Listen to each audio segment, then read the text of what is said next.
Hello everyone, welcome back to my channel little ওবেতে। তোমাদের সবাইকে অনেক অনেক স্বাগত, অনেক ভালোবাসা। তোমরা সবাই কেমন আছো? আশা করি ভালো আছো, সুস্থ আছো। আমিও ভালো আছি। আজ সকালটা একদম কাজের সাথেই শুরু করলাম। একদম এখন প্রায় প্রচুর জামা কাপড়, তারপর এই পর্দাগুলো খুলবো, তারপর সোফার কভারগুলো বদলে নিলাম, ওইগুলোও ধুয়ে দেব। আজকে প্রচুর জামা কাপড় ধোয়ার আছে, তো আজকে যেহেতু ধোয়াধুয়ি করব সেই জন্য ভাবলাম এই কভারগুলোও ধুয়ে দিই। আর সামনেই নতুন বছর আছে, তখন মানে পরিষ্কার ধোয়া জিনিসপত্রগুলো বেছাতে পারবো, সেই জন্য আর কি আজকে অনেক জামা কাপড় ধুচ্ছি। আর এখন শীতকালে কি বলতো, তাড়াতাড়ি করে যদি জামা কাপড়গুলো ধোয়া হয় তাড়াতাড়ি করে শুকনো হয়ে যায়, আর দেরি করে ধুলে শুকনো হবে না, আবার সেই বাড়ির মধ্যে নিয়ে এসে মানে রাখতে হবে জোটো করে, না হলে এক জায়গায় জোড়ো করে থাকলে আবার ওইগুলো গন্ধ করে, তো সেই জন্য অনেক ঝামেলা হয়। সেই জন্য চেষ্টা করি সকাল সকাল জামা কাপড় ধুয়ে দেওয়ার। তবুও আজকে অনেকটাই দেরি হয়ে গেছে। ঝটপট করে ভাবছি এগুলো আগে পাল্টে নিয়ে ধুয়ে দেবো, আগে জামা কাপড় ধুবো, তারপর অন্যান্য কাজ করব। তো ধুয়ে এখন খুব ঝলমলিয়ে রোদ উঠেছে, শীতকালের রোদ তো, একটু বেলা হতে না হতেই মানে রোদটা চলে যায়, তখন জামা কাপড় আর শুকনো হয় না আর। সেই জন্য জানালার পর্দাগুলোও খুলে নিলাম। আর দুর্গাপুজোর সময় এগুলো পাল্টেছিলাম, তারপর থেকে আর ধোয়া হয় না, নোংরাও হয় না সেভাবে, শুধু ধুলো পড়ে আর কিছুই না, তাই বদলে দিলাম আর কি। আর এখান দিয়ে একটা জানালা রয়েছে, যেটাতে মানে সেকেন্ড ফ্লোর থার্ড ফ্লোরে যারা থাকে, তো তারা এখান দিয়েই সিঁড়িটা দিয়েই, এখানে একটা সাইড দিয়েই সিঁড়ি, তো তাই তারা উপরে যায়। আর এই জানালাটাতে সব সময় এইভাবেই মানে পর্দাগুলো ঘিরে রাখি আর কি। জানালাটা খুলে রাখলে না পুরো বাড়ির মধ্যে রোদ আসবে, লাইট আসবে, কিন্তু খুলে রাখতে পারি না, আমার ঠিক লাগে না আর কি। সবাই দেখতে থাকবে, ওখান দিয়ে যাতায়াত করবে, আমার ভালো লাগে না, সেই জন্য এটা ঢেকেই রাখি, মানে এভাবেই পর্দাগুলো ঝোলানোই থাকে সবসময়, কোনো সময় সরিয়ে দিই না। তো দেখো এখন এগুলো ধুয়ে নেব। আর এই যে খাঁচাটার মধ্যে অনেক বই রয়েছে, অনেক ধুলো জমেছে, এগুলো নামিয়ে সেগুলো পরিষ্কার করব। আর পুরো আগের যে পুরনো সোফার কভারটা ছিল ওটাই লাগিয়ে দিলাম এখন আপাতত। আর এনার হচ্ছে জায়গা হচ্ছে না বাড়িতে, সবার জায়গা হচ্ছে, এনার বাড়িতে থাকার জায়গা নেই, ইনি এই সোফাতেই বসে থাকে, কিছু করার নেই, এনার বাড়িতে থাকার এখন জায়গা করা যাচ্ছে না, তো তাই অভাগার মতো এইটাতেই বসে থাকে। আর আমারও খারাপ লাগে এটার মধ্যে এটাকে বসিয়ে রাখি, কারণ কী জন্য খারাপ লাগে জানো, যে মানে এত দামি একটা জিনিস বাই চান্স পড়ে টড়ে গেলে আর কি ভয়ও করে আর কি, তো সেই জন্য এর একটা ব্যবস্থা করে উঠতে পারছি না এখনও।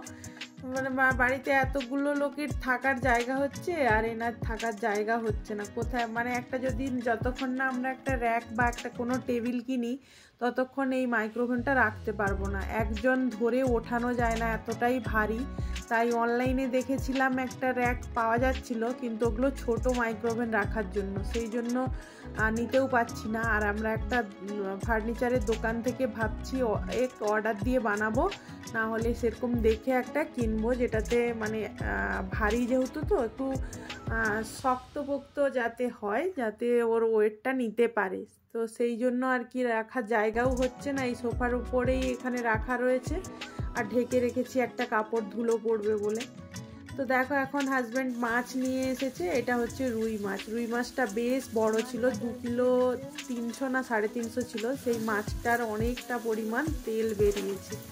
আরও একটা এক্সট্রা তেল নিয়ে এসেছে কাতলা মাছের, আর ওই তেলটা এখন পেঁয়াজ, রসুন, কাঁচা লঙ্কা এই সমস্ত দিয়ে ভেজে নেব।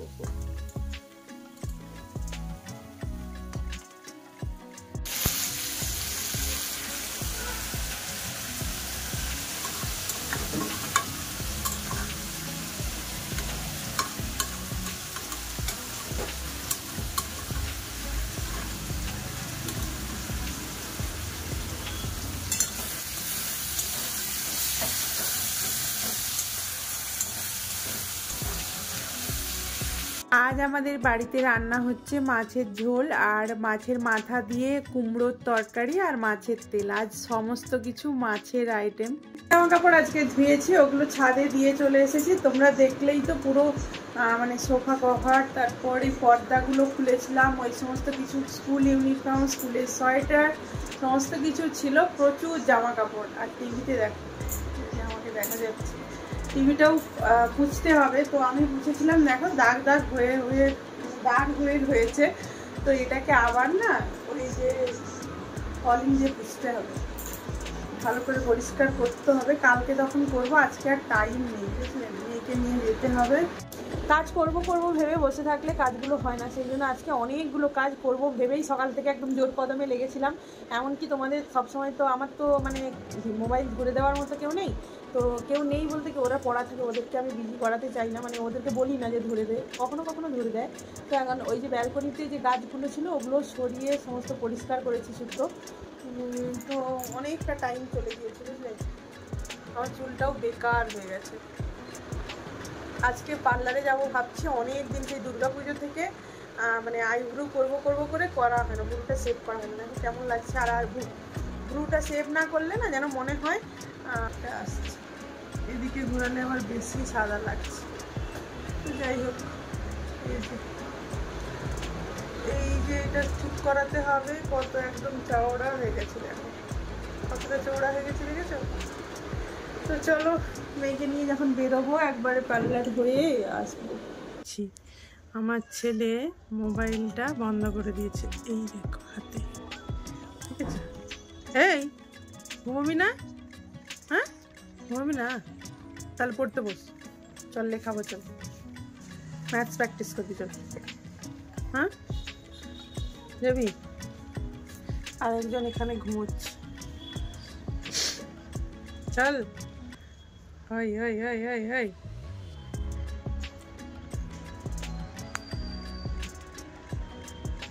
কি রে তোকে পড়তে বসতে বললাম না? হাই পড়তে বসতে বললাম তো। পৃথিবীতে যদি ফাঁকিবাজ থাকে নাম্বার 1-এ আসবে আমার ছেলে, নাম্বার 1 ফাঁকিবাজ। পড়তে চায় না, একদমই পড়তে চায় না। কি করি বলো তো? দেখো খেলতে বসছি, ঘুমোবে না, আবার পড়তেও বসবে না। বললাম একটু প্র্যাকটিস করে নে, ম্যাথে কমজোর আছে, গণিতে কাঁচা একদম, ঠিক আছে? তো এখন ওর দেখো খেলনা নিয়ে গেলাম, ছোটো বাচ্চাদের মতো একদম খেলতে বসেছে। কী যে করি, একে দেখে মনে হয় যে বড় হয়েছে। তোমরাই কমেন্ট করে জানিও। কথা বলতে পারিস না, ফাঁকিবাজ তো। পড়বি না? ওই পড়বি না কেন? তাকিয়ে বল, এদিকে তাকাতে বললাম। পড়বি না কেন? কখন পড়বে? হ্যাঁ কখন পড়বে বলে দাও, এখানে বলে দাও কখন পড়বে।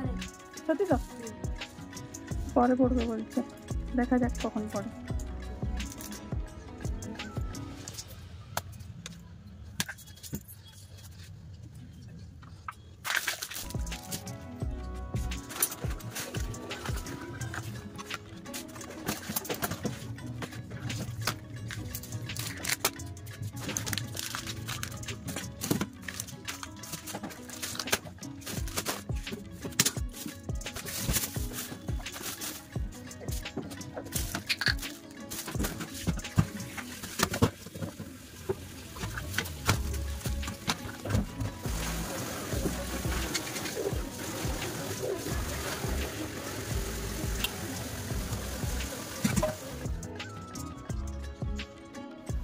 এই যে আমি ওয়েস্ট বেঙ্গল থেকে যে চা পাতি নিয়ে এসেছিলাম তার মধ্যে এই অল্প একটু বেঁচে রয়েছে। আমরা তো এখানে রেড লেভেল চা পাতিটাই খেতাম, যখনই বাড়ি যাই না ওখান থেকে চা পাতি নিয়ে আসি। ওখানে এখন একটা চায়ের দোকান হয়েছে আমাদের বাড়ির কাছাকাছি আর কি। তো ওখানে বিভিন্ন রকম চা পাতি একসঙ্গে মিক্সড করে বললে দেয়, আর এত সুন্দর সেন্ট না, এই প্যাকেটটা খুললাম এক্ষুনি, আহা হা যা সেন্ট উঠছে যেন মনে হচ্ছে এখন একটু চা খাই। তো এইটুকুই আর রয়েছে, তো এটা এখন ঢেলে নেব কৌটোর মধ্যে। তারপর আবার এখানের কেনা চা পাতি খাওয়া, মানে চা পাতি খাওয়া না, চা খাওয়া শুরু হবে, ঠিক আছে? কেনা শুরু হবে, সেটা দিয়ে চা বানাবো। কারো বাড়িতে কাজের লোক রাখলে জানাবে, কারো যদি লাগে বাড়ি পোছা বাড়ির কাজকর্ম করার জন্য যদি কোনো লোক লাগে জানাতে পারো তোমরা। ওদিকটা এড়িয়ে যাও, কারণ ওদিকে জামা কাপড় কিছুটা উঠিয়ে নিয়ে এসেছি, ওগুলো ভাঁজ করতে হবে এখন। তো এখন ইনি কি করছে দেখো কি করছেন আপনি? ঘর আমি সকালবেলা মুছে দিয়েছি, সে এখন জল দিয়ে ঘর পোছা চলছে। বলছে অনেক ধুলো রয়েছে। অবস্থা। আবার একটা স্প্রে বটলে করে জল নিয়েছে, তাতে করে একটু জল দিচ্ছে আর ঘর পড়ছে। মেয়ে এখন রেডি হয়ে গেছে, আমি রেডি হব, বেরোবো। এই যে আমার মাম্মাটা রেডি হয়ে গেছে।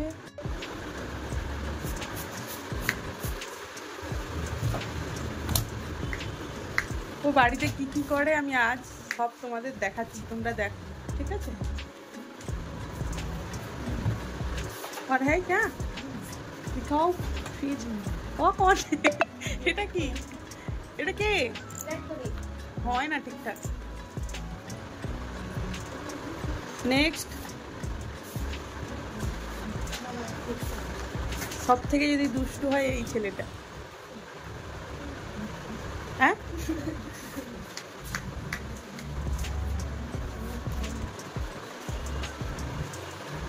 गणपति पापा।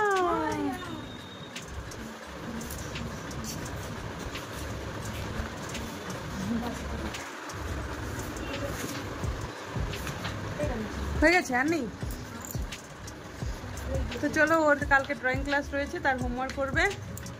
দুপুরে করে নিলে এখন পড়তে পারতো কিংবা আমার সঙ্গে যেতে পারতো। ওর আজকে একটা সোয়েটার নেওয়ার কথা ছিল, কিন্তু ওর ড্রয়িংয়ের হোমওয়ার্ক রয়েছে, তাই ও যাবে না।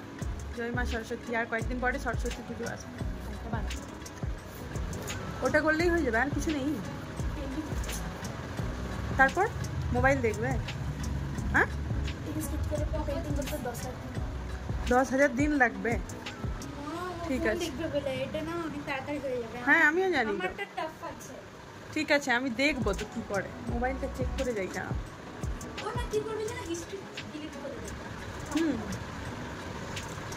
হ্যাঁ বাবা, এদিকে তাকিয়ে বলো বাবা।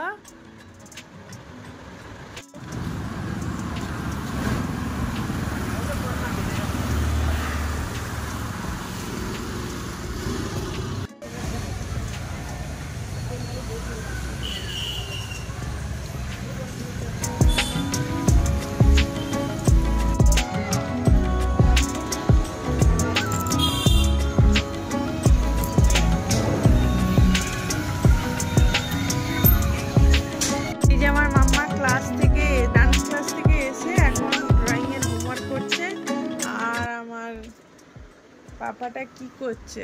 ম্যাথস প্র্যাকটিস করছো বাবা? এই ছেলে করছিস? এই যে হেলান দিয়ে বসেছি, আর এখানে আমার কই গেলে দাঁড়িয়ে পড়েছে আমার। সন্ধেবেলা সন্ধে বাতি দিয়ে তারপর চলে এলাম, চা বসিয়ে দিলাম, চা খাবো। আর তার সাথে আজকের ভিডিওটা শেষ করব। আমার এই সারা দিনের ছোট্ট ছোট্ট ক্লিপ, আমার ছেলে মেয়েকে নিয়ে কাটানোর সময়, সেই বলতে পারো সেইগুলোই শেয়ার করি তোমাদের সঙ্গে মাঝে মধ্যে। তো যদি ভালো লাগে অবশ্যই লাইক করে দিও, কমেন্ট করে জানিও তোমাদের কেমন লেগেছে। অবশ্যই যাওয়ার আগে সাবস্ক্রাইব করে দিও, তাহলে নেক্সট ভিডিও দেখতে পাবে। নোটিফিকেশান বেলটাও অন করে দিও। আর তোমরা ভালো থেকো, সুস্থ থেকো। আর আমি তোমাদের লাস্ট দেখাচ্ছি আমার মানি প্ল্যান্টের টবেই আর কি ড্রাগন ফলের একটা বীজ ফেলেছিলাম কয়েকটা, তা থেকেই দেখো একটা চারা বেরিয়েছে, অনেকগুলো চারা বেরিয়েছে। এটা বড় হয়েছে, কিন্তু অনেক দিন টাইম লেগেছে, কিন্তু ফল হবে কিনা জানি না। এখানে অনেক অ্যালোভেরা রয়েছে, রাত্রেবেলা আমি তোমাদের সঙ্গে শেয়ার করছি ব্যালকনির এই পাশে গাছগুলো। আর দেখো এখন এই গাছটা কে কে চিনো, এটা এখানে প্রত্যেকের বাড়িতে থাকে। এটা কাশি গলা ব্যথা হলে নাকি খেলে উপকার হয়। তো তোমরা কে কে জানো অবশ্যই কমেন্ট করে জানিও। টাটা।